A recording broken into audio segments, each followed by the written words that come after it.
Good evening. Britain lost a princess today. A young woman described by all to whom she reached out as irreplaceable.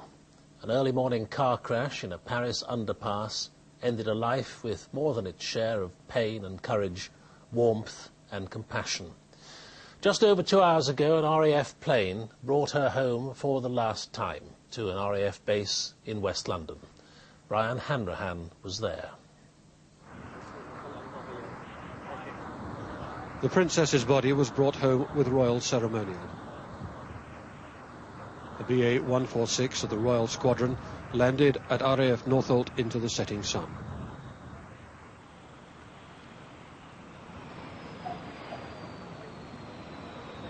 Waiting to receive it were the Prime Minister and the Defence Secretary.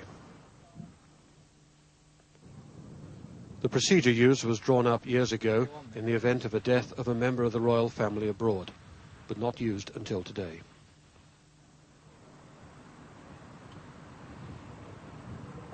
Aboard the plane were Prince Charles and the Princess's two sisters, who'd flown to Paris to escort her body home.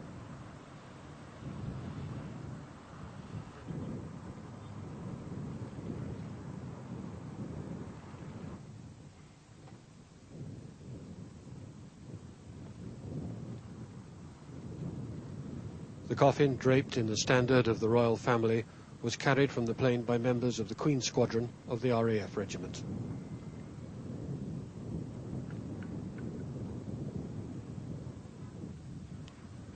It was a silent ceremony, no drums, no bands, no speeches.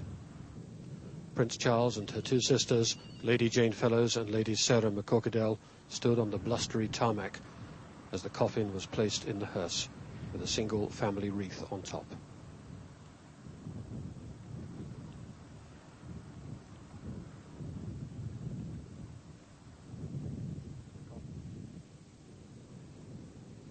Flowers from other members of the family, including those from the Prince of Wales, were placed alongside it.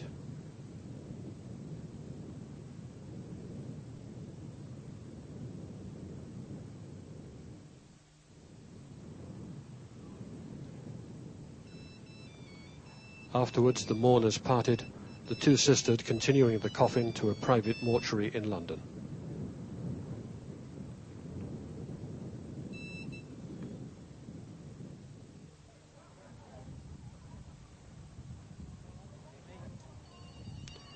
Prince Charles stayed to fly back to Balmoral to join their two sons.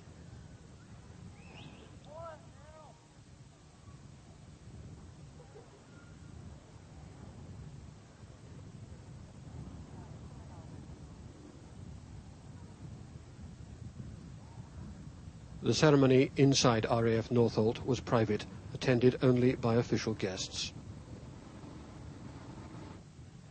But outside, thousands waited along the route into London. There'll be much pressure for public mourning for the princess who captured many hearts, and in her sudden, unexpected death continues to attract great public attention. Brian Hanrahan, BBC News, RAF Northolt. By all accounts, the last hours of the princess's life were among the happiest of recent months. She dined with the new love in her life, Dodi Fayed, but within minutes a horrific crash ended the dream, leaving him and their driver dead and the princess fatally injured. As the battle to save her life was lost and the reality of her passing hit home, the wave of shock and grief touched many around the world. Our chief news correspondent, Kate Adie, reports from Paris. The crash was at high speed and horrific. Just after midnight, the black Mercedes hit the curb, cannoned into a concrete pillar of an underpass, then bounced into the side wall. The French authorities say the driver had lost control and was going at twice, possibly 3 times the speed limit. The impact killed Dodi Al-Fayed immediately and his driver. The princess and her British bodyguard had to be cut from the wreckage. The emergency services arrived quickly and were reportedly appalled at the scene. It took over an hour to free the princess, during which time she received emergency treatment. First reports had described her as having arm and thigh injuries and concussion. She was taken to La Pitié-Salpêtrière hospital, and at that time the gravity of her condition was not publicly known. She had massive chest injuries and suffered a heart attack shortly after arrival. Malgré la fermeture de cette plaie et un massage cardiaque externe. For 2 hours, the doctors had tried desperately to save her, but despite their efforts, she died at 4 in the morning. By then, the royal family and both British and French governments had been informed of the situation. The French Prime Minister led his country's tributes. Je sais que les Français ont toujours été séduits par son charme. The French people were captivated by her charm, humanity and personality. We of course express our condolences to our friends of the United Kingdom. As the news spread, the British ambassador added his words. The death of the Princess of Wales fills us all with deep shock and with deep grief. And our thoughts and our prayers are with her family and her friends, and with the family and friends of the others who died in the accident.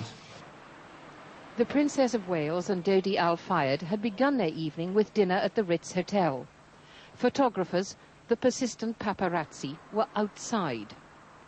So the Mercedes driver, with the bodyguard in the front, collected the couple at a rear entrance, then headed towards a villa owned by the Fayed family across the river. 7 photographers set off in pursuit on motorcycles. There are several witnesses to the chase, and the 7 photographers are now in police custody, some apparently having taken pictures of the crash. The main witness will be Trevor Rees-Jones, the bodyguard, who has injuries to his head and lungs. The site of the accident is a mundane traffic tunnel in the centre of the city. For those who have come to look, there is very little to convey what happened here. Perhaps this has added to the sense of disbelief and shock that is very evident. All day there has been a constant stream to the spot. Tourists, Parisians, travellers, French citizens, Japanese students, American soldiers, British holidaymakers. Most could not find words enough to express their feelings. The messages with the flowers were in many languages. From the roadside spot, ripples of grief spread wide. And amid the emotion, the journey home had to be prepared. The French President, Monsieur Chirac, greeting Prince Charles, who'd arrived at the hospital in the late afternoon. A short time later, with a French honor guard in attendance, the coffin of Diana, Princess of Wales, was borne from the hospital, followed by the Prince of Wales and the sisters of the Princess, Jane and Sarah. At a quiet military airport west of Paris, the RAF took over. A slow progress to an aircraft of the Queen's flight. And a few flowers for the journey. There is shock in France and rage at the circumstances of the accident, and there is sadness. Kate Adie, BBC News, Paris.